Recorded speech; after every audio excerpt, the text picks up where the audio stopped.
Assalamualaikum warahmatullahi wabarakatuh.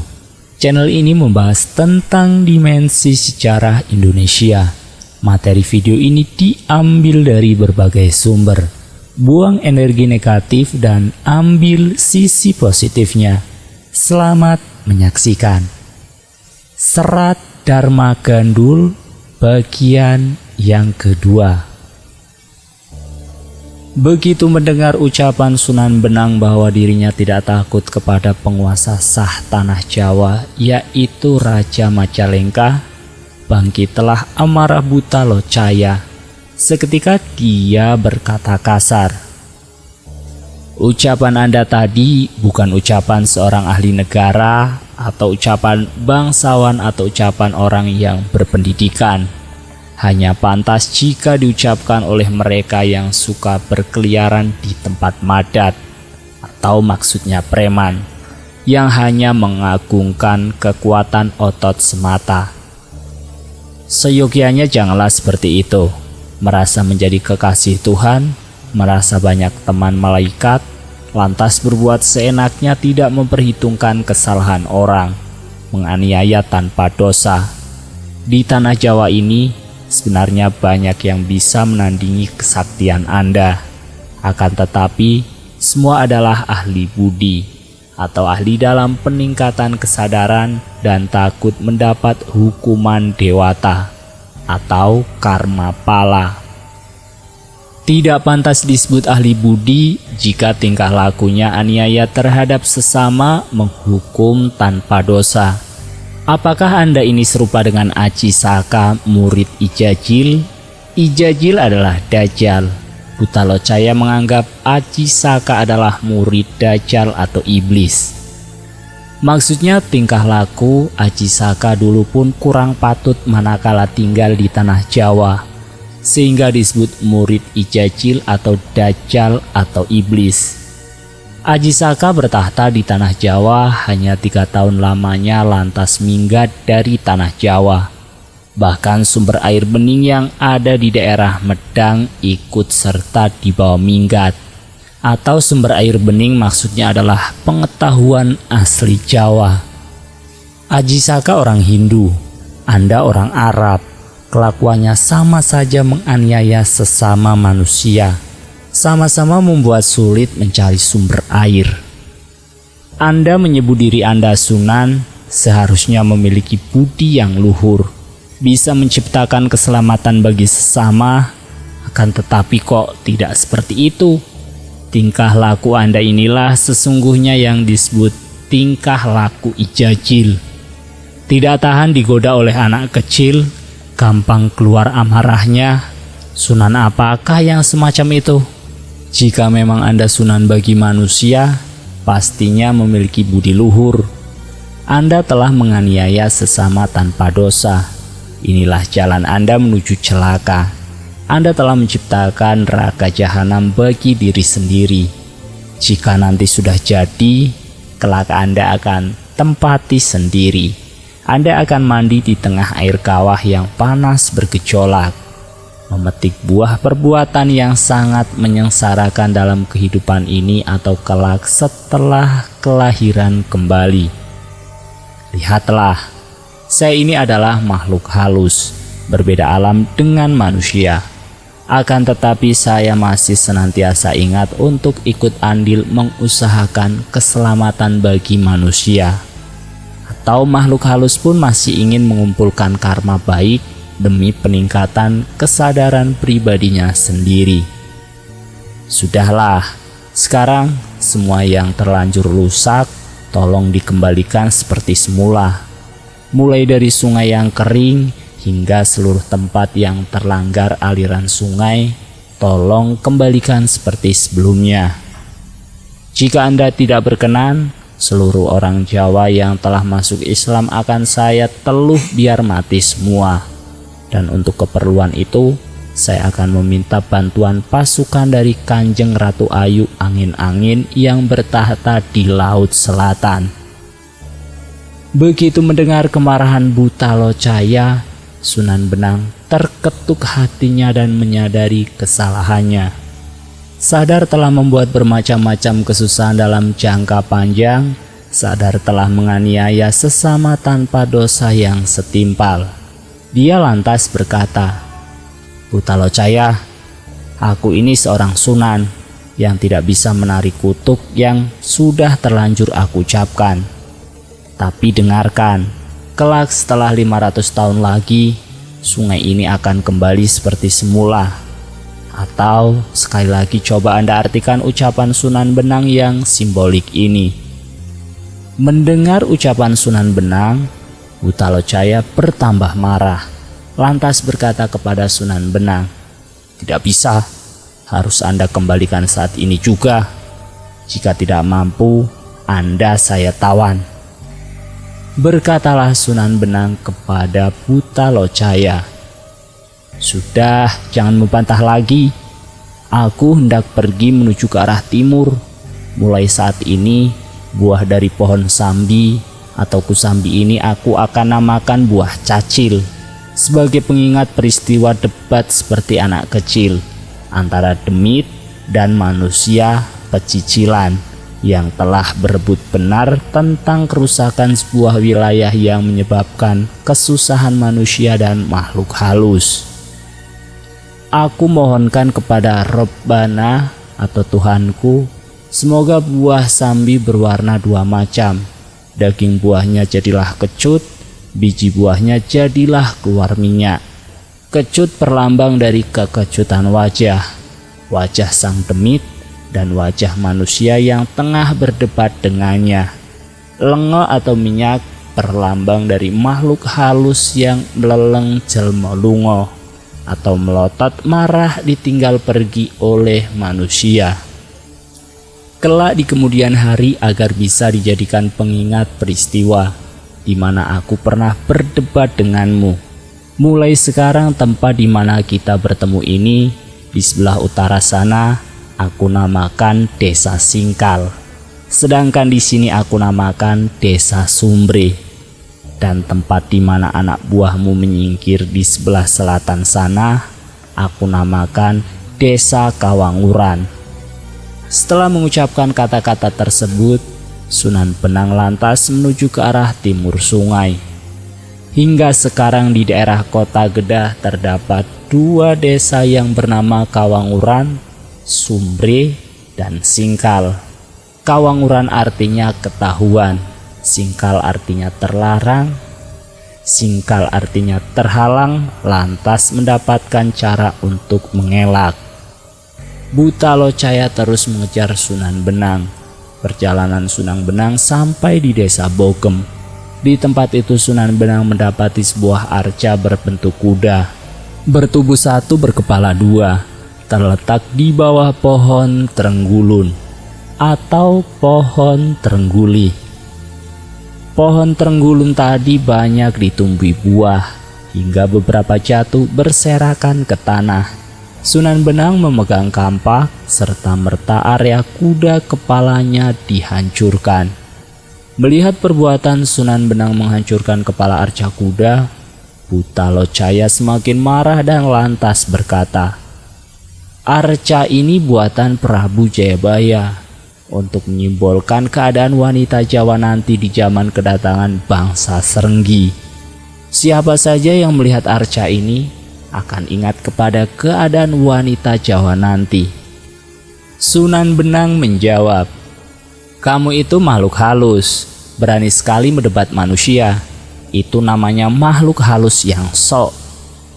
Butalocaya berkata, "Apa bedanya? Anda Sunan dan saya Raja." Sunan Benang tak menghiraukan, bahkan berkata, "Buah pohon trenggulun ini mulai sekarang aku beri nama Kentos, agar bisa dijadikan pengingat bahwasanya aku pernah bertengkar dengan seorang makhluk halus Kementus atau yang sok tentang sebuah arca." Ki Kalamwadi berkata, "Hingga hari ini buah pohon trenggulun di Jawa namanya Kentos, berawal dari sabda Sunan Benang. Begitu menurut Raden Budi Soekardi guruku." Sunan Benang melanjutkan perjalanannya ke arah utara. Berbarengan dengan masuknya waktu sholat asar, Sunan Benang berkeinginan untuk sholat. Di luar desa didapati sebuah sumur, akan tetapi tanpa penimba. Sumur digulingkan, sehingga Sunan Benang kemudian bisa mengambil air untuk dibuat berwudu. Atau coba Anda artikan sendiri simbolisasi dari cerita Sunan Benang menggulingkan sumur ini. Ki Kalamwadi kembali berkata, hingga hari ini sumur tadi dikenal dengan nama Sumur Gumuling atau sumur yang digulingkan. Sunan Benang yang menggulingkannya. Ini cerita Raden Budi Guruku. Tidak tahu apakah benar atau tidak. Seusai sholat, Sunan Benang meneruskan perjalanannya. Sesampainya di desanya Hen, di sana terdapat arca raksasa perempuan berdiri di bawah pohon dadap atau yang sekarang bernama dadap serep. Saat itu pohon dadap tersebut tengah berbunga lebat. Banyak bunga yang terjatuh berguguran di kanan kiri arca tadi. Bahkan terlihat merah tubuh arca tersebut karena banyak juga bunga yang jatuh ke badannya. Melihat sosok arca begitu besar, Sunan Benang sempat keheranan. Arca raksasa tersebut menghadap arah barat. Tinggi 16 tapak kaki manusia dewasa, lingkar badannya 10 telapak kaki manusia dewasa. Jikalau hendak dipindahkan, seandainya diangkat oleh 800 orang sekalipun tidak akan kuat, kecuali jika menggunakan bantuan peralatan. Bau kanan arca tadi dihancurkan oleh Sunan Benang, dahinya dilobangi. Buta Locaya melihat Sunan Benang kembali merusak arca, marah dan berkata, "Jelas Anda memang orang kurang kerjaan. Arca raksasa sebagus itu dirusak tanpa alasan yang jelas. Sekarang jadi buruk wujudnya, padahal arca itu juga buatan Prabu Jayabaya. Lantas, apa hasilnya Anda merusaknya?" Sunan Benang menjawab, "Aku rusak arca ini agar supaya tidak diagung-agungkan oleh orang banyak, agar jangan pula diberi sesajen dan diberi asap kemenyan. Manusia yang memuja berhala itu namanya manusia kafir dan kufur. Lahir batin telah tersesat." Buta Locaya berkata, "Orang Jawa pun tahu bahwa ini hanyalah sebuah arca batu yang tidak memiliki daya kekuatan apapun dan tidak punya kuasa, bukan Hyang Latawal Hujwa, atau maksudnya tidak dipuja sebagai manusia Arab dulu memuja patung Lata dan Hujwa. Mengapa dilayani dengan diberi asap kemenyan berikut diberi sajian? Agar supaya semua makhluk halus yang liar, atau di sini maksudnya ruh-ruh manusia mati yang tersesat dan belum menemukan jalan, bukan makhluk halus sejenis Buta Locaya atau seluruh pasukan yang telah lahir menjadi jin atau asura, tidak bertempat tinggal sembarangan di atas tanah dan di dalam pohon. Sebab tanah dan pepohonan bisa menghasilkan sesuatu, dan hasil dari keduanya sangat bermanfaat bagi kehidupan manusia. Oleh karenanya makhluk halus yang semacam ini lantas diberikan tempat baru pada sebuah arca. Jika arca telah Anda rusak, hendak diusir kemanakah mereka semua? Sudah lumrah berkasakan, atau makhluk halus liar, atau ruh-ruh orang mati yang masih terikat dengan alam dunia bertempat tinggal di sebuah gua atau sebuah arca, serta makanan mereka adalah bau-bauan yang wangi. Makhluk halus macam ini, jika sudah mencium bau wewangian, badannya akan terasa segar. Lebih senang lagi jika bisa ditinggali di dalam sebuah arca untuk diletakkan di tempat yang sepi dan sejuk, atau di bawah pohon yang besar. Mereka sadar mereka tidak bisa hidup berbaur dengan manusia. Sekarang mereka telah di dalam arca ini, tapi kemudian malah Anda usik. Bukankah berarti Anda memang orang yang jahil dan suka menganiaya kepada sesama makhluk? Makhluk yang sama-sama diciptakan oleh Tuhan? Mendingan orang Jawa menghargai sebuah arca yang memang pantas jika memiliki kesadaran dan nyawa. Sedangkan bangsa Anda orang Arab, bukankah juga menghargai Ka'batullah yang wujudnya juga dari batu? Apakah itu juga tidak sesat? Sunan Benang menjawab, Ka'batullah itu yang membuat Nabi Ibrahim. Di sanalah pusat dunia. Diberi tugu dari batu dan disujuti oleh seluruh manusia. Siapa saja yang sujud kepada Ka'batullah, Gusti Allah akan memberikan ampunan atas segala dosa-dosanya selama hidup di alam pengembaraan atau alam dunia ini. Buta Locaya berkata, apa buktinya telah mendapatkan kasih Tuhan? Apakah buktinya mendapatkan ampunan Tuhan dari segala dosa? Apakah mendapatkan tanda tangan dari Tuhan yang Maha Agung berikut stempel berwarna merah sebagai tanda bukti sah? Sunan Benang menjawab, yang disebutkan dalam kitab suciku, nanti jika telah meninggal akan mendapatkan kemuliaan. Buta Locaya menjawab sembari menggeram, mana mungkin nanti jikalau telah meninggal akan tahu? Sedangkan pengetahuan akan kemuliaan di dunia ini saja sudah tidak utuh, sudah tersesat menyembah tugu dari batu. Jika memang benar-benar berniat menyembah cadas, lebih baik naik ke atas Gunung Kelut daripada jauh-jauh. Di sana banyak batu besar yang besar asli buatan Tuhan. Tercipta semenjak dahulu seperti itu berasal dari sabda kun atau jadilah. Maka itu lebih baik dibuat pusat bersujud. Sesungguhnya menurut kehendak yang maha kuasa, seluruh manusia seyogyanya mengetahui kepada Baitullah atau rumah Tuhannya sendiri. Tubuh manusia inilah sesungguhnya Baitullah atau rumah Tuhan, sungguh-sungguh buatan yang maha kuasa sendiri. Tempat inilah yang harus dijaga betul-betul. Siapa saja yang tahu dari mana asal badan ini, siapa saja yang tahu dari mana asal budi dan hawa nafsu ini, patutlah dia dijadikan suri tauladan bagi manusia. Walaupun siang malam menjalankan sholat, akan tetapi apabila masih gelap pengetahuannya tentang diri sendiri, masih tersesat pengetahuannya tentang yang sejati, masih mensujudi tugu batu buatan Nabi, atau sungguh masih sesat manusia yang demikian itu. Bukankah Nabi itu sendiri adalah manusia juga kekasih Gusti Allah, diberi anugerah dengan kecerdasan dan ketajaman ingatan, terang kesadarannya, tahu hal yang belum terjadi.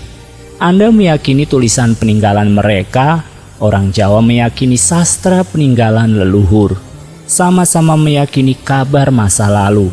Akan tetapi lebih baik meyakini sastra berisi pekabaran masa lalu dari leluhur sendiri yang peninggalannya masih bisa dilihat langsung di sini. Orang Jawa yang meyakini tulisan pekabaran masa lalu dari Arab belum menyatakan sendiri keberadaannya di sana. Apakah nyata atau bohong? Hanya membenarkan ucapan orang yang membawa kabar semata. Maka menurut hamba, Anda datang ke Jawa hanya menjual bualan bahwa negara Mekah adalah yang termulia. Padahal saya tahu sendiri bagaimana keberadaan negara Mekah itu. Tanahnya beraura panas, jarang air, tanaman apapun tidak bisa tumbuh, udaranya juga panas dan jarang hujan. Bagi akal kebanyakan manusia, tanah di sana itu adalah tanah kutukan. Banyak manusia menjual manusia sebagai budak dan dipakai sebagai pembantu. Anda benar-benar manusia durhaka. Lebih baik saya persilahkan pergi dari tanah Jawa. Di Jawa ini adalah tanah suci dan mulia. Dingin dan panasnya cukup, penuh kekayaan di dalam tanah air. Apa yang ditanam bisa tumbuh. Yang menghuni baik lelaki maupun wanita mempunyai moral yang bagus dan cantik. Berbicara pun lemah lembut dan sopan. Jika Anda ingin melihat pusat dunia, dengarkanlah sesungguhnya tempat yang kita injak inilah pusat dunia. Sekarang pertimbangkan kata-kata saya tadi. Jika ada yang salah, pukul saya sekarang juga. Semua yang Anda ajarkan banyak yang kurang tepat. Semua yang Anda ajarkan banyak yang kurang tepat, pertanda kurang kecerdasan, kurang memahami pengetahuan kesadaran, suka menganiaya sesama. Yang membuat Arca ini adalah Prabu Jayabaya. Kesaktian beliau melebihi kesaktian Anda. Apakah Anda mampu meramal masa depan setepat beliau? Sudahlah, saya persilahkan pergi saja dari tanah Kediri. Jika tidak juga mau pergi, saya akan mengundang adik hamba yang ada di Gunung Kelut untuk mengeroyok Anda. Dan Anda saya akan bawa ke bawah Gunung Kelut. Apakah Anda tidak takut jika nanti tidak bisa keluar dari alam siluman dan menjadi penghuni batu seperti saya? Atau mari ke Selobale saja menjadi murid saya. Sunan Benang berkata, tidak akan mempercayai kata-katamu wahai setan berkasakan.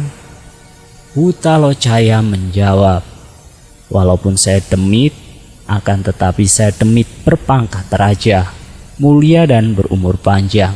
Anda belum tentu semulia hamba. Niat Anda selalu kotor, suka mengganggu dan menganiaya. Apakah mungkin Anda datang dari tanah Jawa ini dikarenakan Anda di tanah Arab adalah orang hina? Jika Anda manusia mulia, tentunya tidak usah pergi jauh-jauh keluar dari tanah Arab. Mungkin Anda minggat karena melakukan sebuah kesalahan fatal. Tandanya sampai di tanah Jawa pun masih juga usil.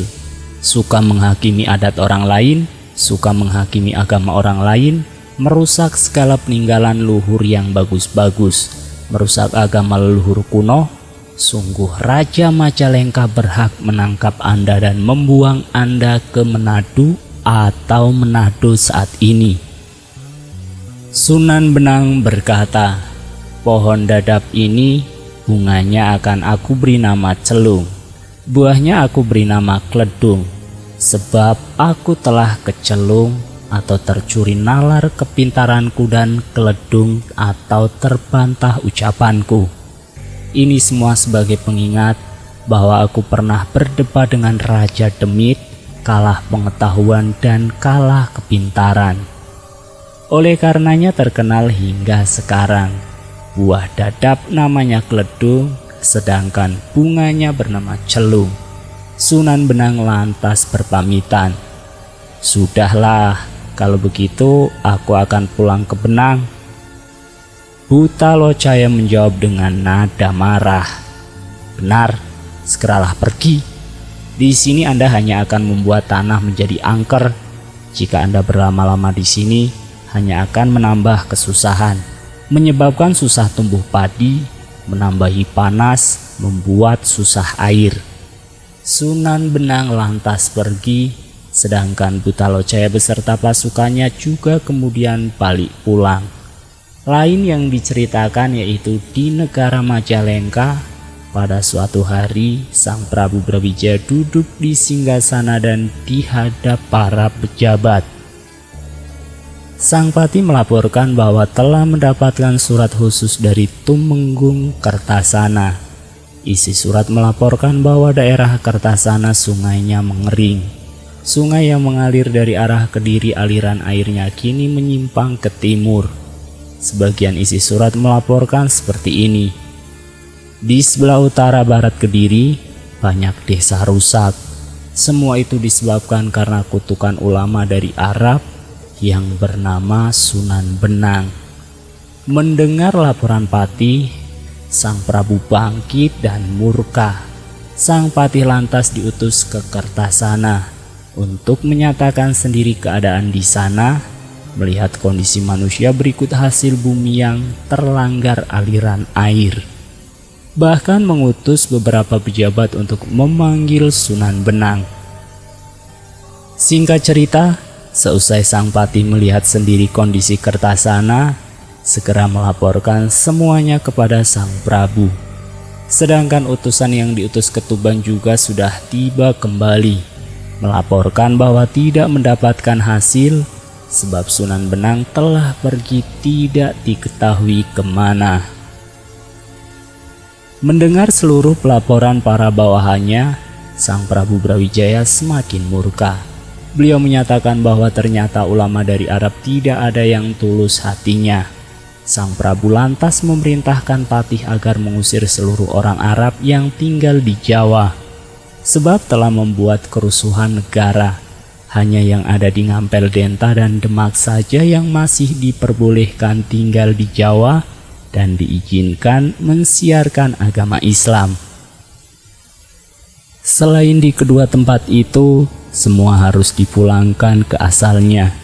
Jika menolak dipulangkan, maka diperintahkan untuk dihancurkan saja.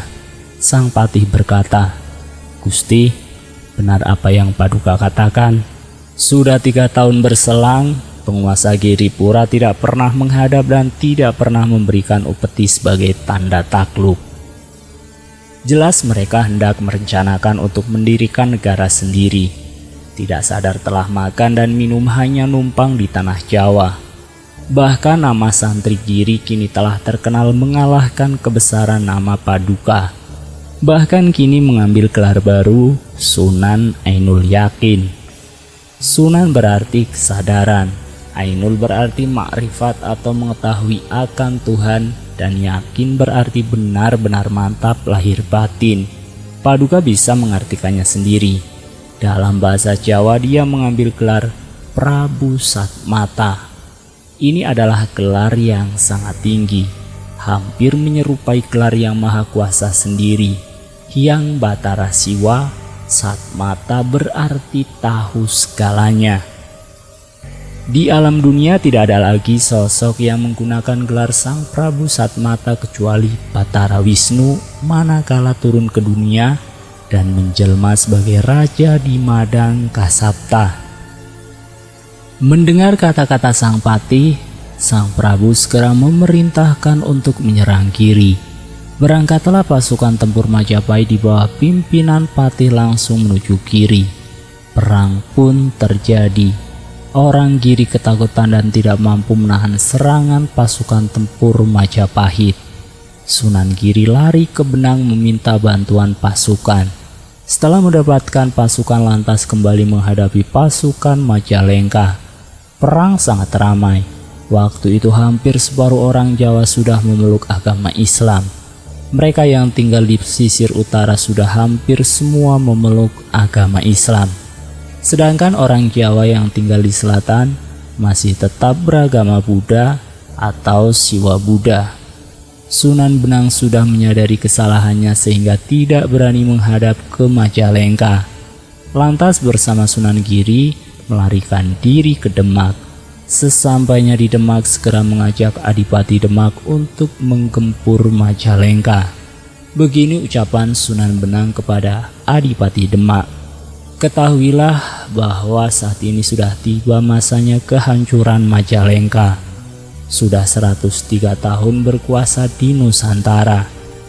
Dari penglihatan batinku, yang sanggup menjadi raja tanah Jawa tiada lain kecuali dirimu. Saranku, hancurkan Majalengka, tapi dengan cara halus. Jangan sampai menyolok mata. Nanti pada saat garbuk mulut atau peringatan kelahiran Nabi Muhammad di Ngampel Denta atau yang sekarang bernama Surabaya, bawalah banyak tentara Demak dengan persenjataan perang lengkap untuk menghadap ke Majapahit. Ingat, yang pertama, pakailah cara halus. Yang kedua, undanglah seluruh bupati yang sudah memeluk agama Islam untuk berkumpul di Demak dengan dalih hendak membangun Masjid Demak. Jika nanti mereka sudah berkumpul, apapun perintahmu pasti dituruti. Adipati Demak menjawab, saya takut merusak negara Majalengka, yang berarti memusuhi ayah dan raja sendiri. Bahkan beliau juga telah memberikan anugerah kenikmatan duniawi kepada saya sebagai seorang adipati. Lantas mengapa balasan saya seperti itu? Bukankah sudah pantas jika saya membalasnya dengan kesetiaan dan kesungguhan? Wasiat dari Eyang Sunan Ngampel Gading atau Sunan Ampel, tidak diperbolehkan saya memusuhi ayahanda sendiri. Walaupun beliau beragama Buddha, tapi beliaulah yang menjadi lantaran saya terlahir menjadi manusia di dunia ini. Walaupun orang Buddha dan kafir sekalipun, jika dia adalah ayahanda sendiri, tetap haruslah dihormati. Apalagi beliau tidak memiliki kesalahan apapun. Sunan Benang berkata lagi, walaupun harus melawan ayahanda atau raja, tidak ada salahnya, sebab dia orang kafir. Jika menghancurkan orang Buddha kafir Kawa, maka imbalanmu adalah surga. Eyang Sunan Ampel itu hanya santri kecil. Walau bercukur rambut, tapi pengetahuan beliau masih kurang luas. Hanya pantas menjadi ulama biasa. Berapalah pengetahuan agama Sunan Ngampel Gading atau Sunan Ampel keturunan orang Campak itu dibanding dengan diriku, Sayyid Keramat, Sunan Benang yang terkenal di penjuru bumi, keturunan langsung Rasul dan menjadi panutan orang Islam Jawa. Jika dirimu berani menghancurkan ayahandamu, walau seandainya memang berdosa, tapi hanya berdosa kepada satu orang dan orang tersebut orang kafir. Jikalau sampai kamu bisa mengalahkan ayahandamu, seluruh orang Jawa akan memeluk agama Islam. Yang semacam itu, berapa lagi keuntunganmu mendapat pahala dari Tuhan. Sungguh tak terhitung lagi, tak terbilang kasih yang maha kuasa yang akan kamu dapatkan. Dengarkan, sesungguhnya ayahandamu telah menyia-nyiakan dirimu. Tandanya dirimu diberikan nama Babah, itu tidak benar dan sangat memperhinakan dirimu. Maksud ayahmu memberikan nama Babah sesungguhnya berarti bah mati bah urip, atau biar mau mati kek, biar mau hidup, bah berarti biar. Sunan Benang mencoba memelintir arti nama Babah. Ibumu dibuang diberikan kepada Arya Damar, bupati di Palembang. Padahal Arya Damar adalah keturunan raksasa, atau maksudnya ibu Arya Damar yaitu Ni Endang Sasmitapura dulu adalah penganut Tantra Bhairawa yang melakukan ritual dengan memakan mayat dan meminum darah manusia. Makanya dalam babat disebut raksasa. Kelakuan ayahmu itu namanya menyakiti cinta ibumu. Sungguh ayahandamu tidak baik hatinya. Oleh karenanya, balaslah secara halus. Maksudnya jangan menyolok mata, hisap darahnya dan kunyah tulangnya secara diam-diam. Sunan Giri ikut bicara. Aku sendiri tidak mempunyai salah juga diperangi oleh ayahandamu. Dituduh hendak mendirikan negara disebabkan karena aku tidak menghadap ke Majalengka. Aku dengar sesumbar patih Majalengka, jika aku tertangkap akan dikepang rambutku seperti anak kecil dan disuruh memandikan anjing. Banyak orang China yang datang ke Jawa, dan di daerah Giri semua aku Islamkan. Sebab menurut ujar kitab suci, jika mengislamkan orang kafir, balasannya kelak adalah surga. Oleh karenanya banyak orang China yang aku Islamkan dan aku anggap keluarga sendiri. Kedatanganku kemari hanya meminta perlindungan. Aku takut kepada patih Majalengka, sedangkan ayahandamu sangat benci kepada para santri yang suka memuji dan berzikir seperti aku. Katanya seperti orang sakit ayan, orang berzikir dengan menggerakkan kepala ke kiri dan ke kanan. Jika kamu tidak angkat senjata, pasti akan habis agama Rasul di Jawa. Sang Adipati Demak menjawab, ayahanda menyerang Giri itu sudah benar. Jika ada seorang penguasa daerah tidak tunduk kepada raja sebagai penguasa tertinggi, sudah semestinya diserang bahkan wajib dihukum mati. Sebab penguasa semacam itu tidak menyadari telah numpang hidup di tanah Jawa. Dan bersambung. Sekian, salam rahayu. Wassalamualaikum warahmatullahi wabarakatuh.